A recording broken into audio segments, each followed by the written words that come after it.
Conversations about the finance minister's performance may have been in private and on the corridors of power, but not one imagined to be voiced by the majority MPs of a ruling party. Ken Ofori Atta will go into history as the only finance minister to have his own party openly call for his dismissal. The beginning of his tenure was rosy with well-deserving accolades. The country experienced a growth of almost 8% in its first year, a trump card the president has referenced as a defense for his cousin. But it would seem the Yale-trained former investment banker at Morgan Stanley and Salomon Brothers lost the plot. His defense, the COVID-19 pandemic and the Russia-Ukraine war.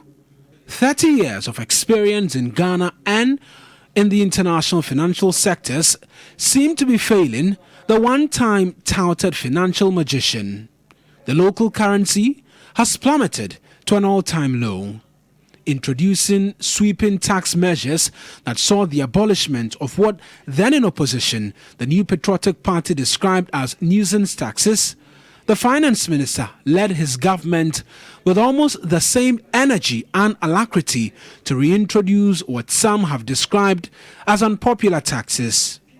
The much talked about e-levy, which perhaps received the most public rejection, prompted the finance minister to organize several conferences across the country. The finance minister and his cronies were fodder for many whom the minister has described as his detractors in two major scandals: the ECG takeover by PDS and the failed Ejapa deal that the minister is bent on seeing a return to Parliament. But that is not all.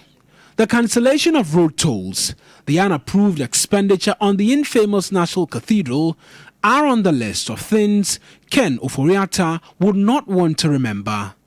But before any of these controversies was the infamous accusation of the 2.25 billion Ken bonds. He superintended over the collapsing of banks under what was christened a banking sector cleanup, much to the displeasure of many. The accusation is that the finance minister is at the heart of a grand scheme to have his businesses and partners capture be the eventual beneficiaries.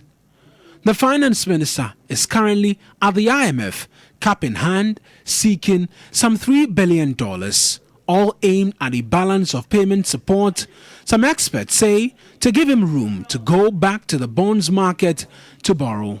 The country's current debt stands at over 400 billion cedis, with fears of government defaulting.